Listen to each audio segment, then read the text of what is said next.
Hello students, welcome back to our YouTube channel Apeksha education hub. आप सभी का हमारे YouTube channel Apeksha education hub में बहुत बहुत स्वागत है।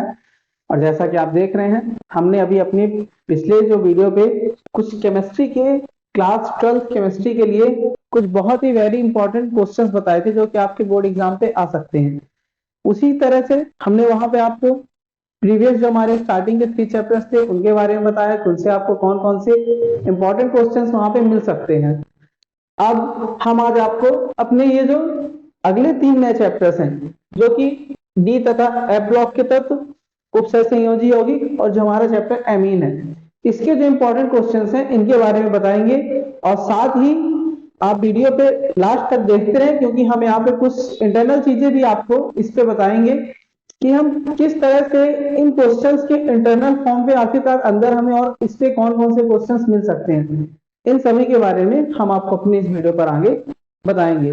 तो चलिए वीडियो पर आगे बढ़ते हैं और आपको बताते हैं कि हमारे इस डी ब्लॉक तथा एफ ब्लॉक के जो तत्व हैं उस चैप्टर से उपसय संयोजी यौगिकों और एमीन चैप्टर से कौन कौन से हमारे लिए बहुत इंपॉर्टेंट क्वेश्चंस हमें मिलने वाले हैं।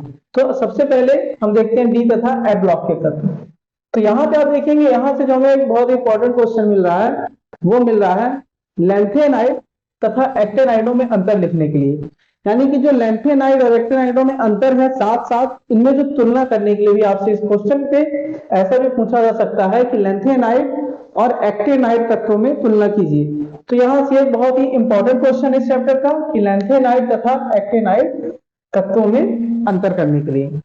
इसके बाद जो दूसरा क्वेश्चन यहाँ पे बन रहा है बहुत इंपॉर्टेंट, वो आपका बन रहा है कि संक्रमण तत्व क्या है, इनके गुण लिखिए, यानी कि इनकी विशेषताएं। तो जो इनकी विशेषताएं हैं, तो विशेषताओं में आप जानते हैं कि इनकी विशेषताओं में जैसे कि रंगीन आयन क्यों बनाते हैं, ये अंतरकाशी गुण क्यों प्रदर्शित करते हैं, साथ ही ये परिवर्ती अवस्थाएं क्यों दर्शाते हैं। तो जो भी इस टाइप के क्वेश्चंस हैं वो सारे इनकी विशेषताओं में आ जाते हैं और वही जो इसकी विशेषताएं हैं आपके पेपर में क्वेश्चन के रूप में आपको मिल सकती हैं। इसके अलावा इस क्वेश्चन को कुछ इस तरह से भी घुमा के पूछा जा सकता है कि संक्रमण धातुओं के अभिलक्षण क्या है, डी ब्लॉक के तत्वों में से कौन कौन से ऐसे तत्व हैं जो कि संक्रमण श्रेणी के तत्व नहीं कहे जा सकते हैं। इसके बाद जो हमारा अगला क्वेश्चन है वो है अंतर संक्रमण तत्व क्या है, उदाहरण सहित बताइए।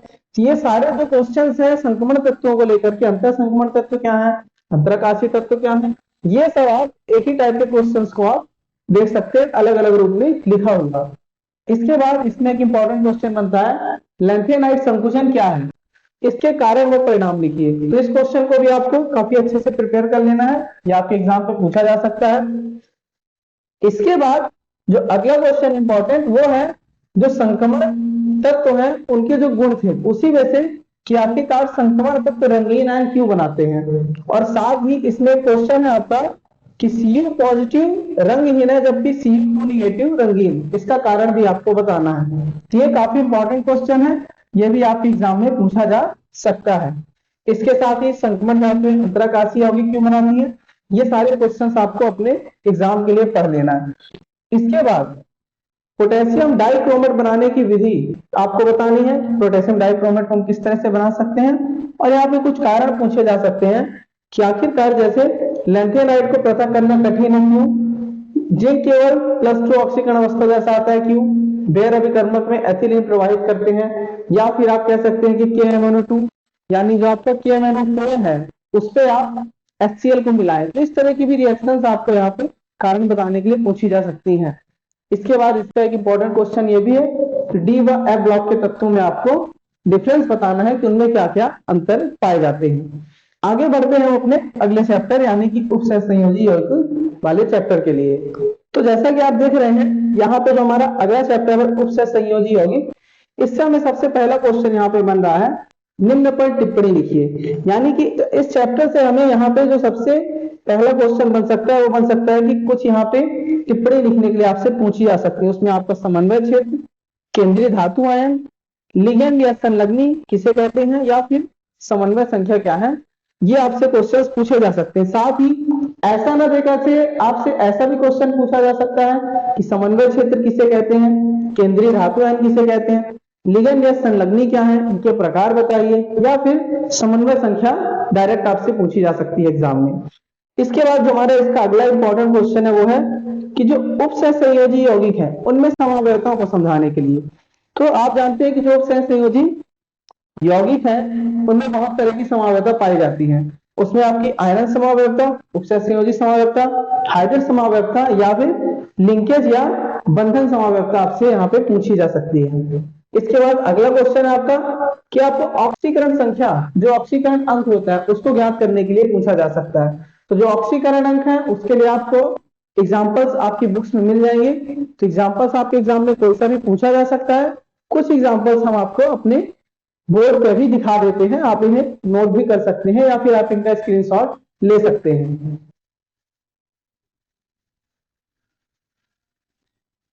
चलिए आगे हम बढ़ते हैं अपने अगले क्वेश्चन की तरफ, यानी कि उपसय संयोजी यौगिकों के आईयूपीएसी नाम लिखिए। तो ये काफी इंपॉर्टेंट क्वेश्चन है इस पूरे चैप्टर पे और ये लगभग आपके एग्जाम में पूछा जा सकता है।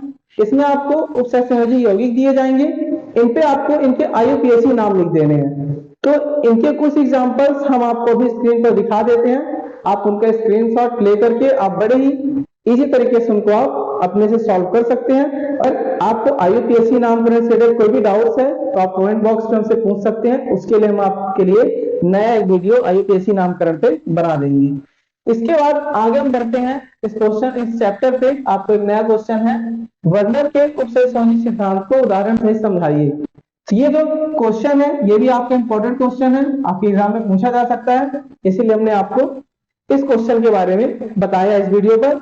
इसके बाद हम आगे बढ़ते हैं टिप्पणी लिखने के लिए। तो टिप्पणी आपको पूछी जा सकती है कीलेट के बारे में लिखने के लिए या फिर प्रभावकारी परमाणु संख्या, यानी कि जो आपका इफेक्टिव एटॉमिक नंबर, ये EAN से भी जाना जाता है इसे।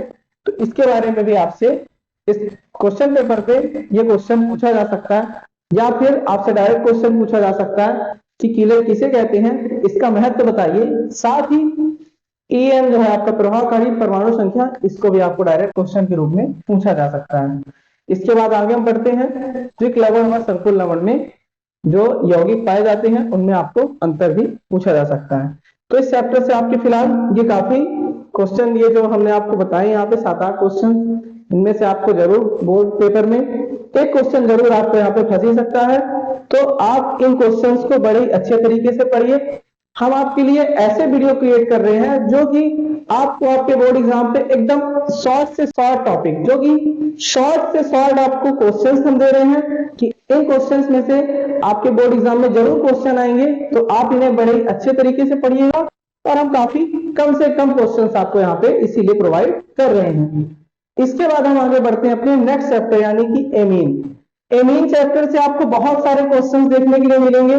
खास तौर पे आपको कुछ इस टाइप के क्वेश्चन मिलेंगे जैसे अमोनिया की अपेक्षा एनिलीन क्षारीय होता है, एमीन जल में विलय होते हैं, ऐसा क्यों होता है, या फिर एथिलेमीन अमोनिया से अधिक क्षारीय होता है, क्यों।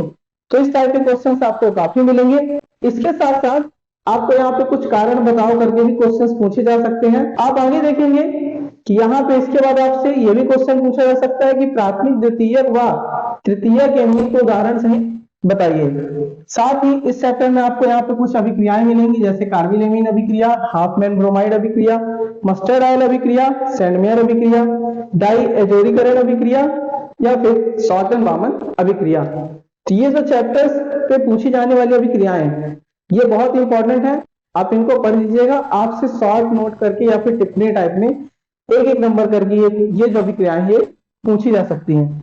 इसके बाद आपसे इस तरह के भी क्वेश्चंस पूछे जा सकते हैं कि कारण बताइए, जैसा कि हमने अभी आपको बताया कि इस चैप्टर से आपको जो ज्यादा से ज्यादा क्वेश्चंस बन रहे हैं वो कारण बताओ को लेकर के बन रहे हैं कि कारण बताइए एनिलीन साइक्लोहेक्सिन की अपेक्षा दुर्बल क्षारक है, ऐसा क्यों।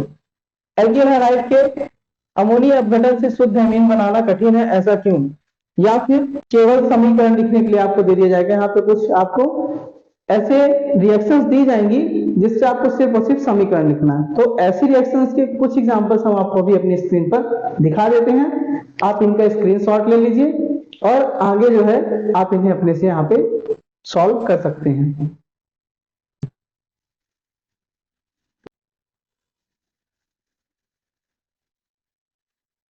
आगे हम बढ़ते हैं अपने अगले क्वेश्चन की तरफ, यानी कि जो हमारा क्वेश्चन नंबर इस चैप्टर का लगभग लास्ट है। कि प्राथमिक, द्वितीयक एवं तृतीयक एमीन में से कौन अधिक क्षारीय होता है और इनकी क्षारीयता का आपको घटता हुआ क्रम यहाँ पे बताना है। तो स्टूडेंट्स, इस तरह से आपने देखा कि आपको यहाँ पे डी तथा एफ ब्लॉक के जो तथ्य है उस चैप्टर से, उपसहसंयोजी यौगिक और एमीन चैप्टर से हमने बहुत ही कुछ इंपॉर्टेंट क्वेश्चन आपको यहाँ पे हमने इस बोर्ड पे बताए। इस वीडियो पर आपको हमने बताया कि कौन कौन से बहुत ही इंपॉर्टेंट क्वेश्चंस आपके एग्जाम पे आ सकते हैं। तो हमें उम्मीद है कि आपको हमारा वीडियो काफी पसंद आया होगा और हमारे द्वारा बताए गए जो क्वेश्चंस हैं ये आपको काफी इजी भी लग रहे होंगे देखने पे और आप इनको बड़े ही अच्छे तरीके से अपने बोर्ड एग्जाम के लिए प्रिपेयर अभी भी कर सकते हैं। तो अगर आपको हमारा वीडियो अच्छा लगा तो प्लीज हमारे चैनल को लाइक, शेयर और सब्सक्राइब जरूर करें और अगर आप हमारे चैनल पर नए हैं तो इसे सब्सक्राइब करने के साथ साथ शेयर करें। Thank you.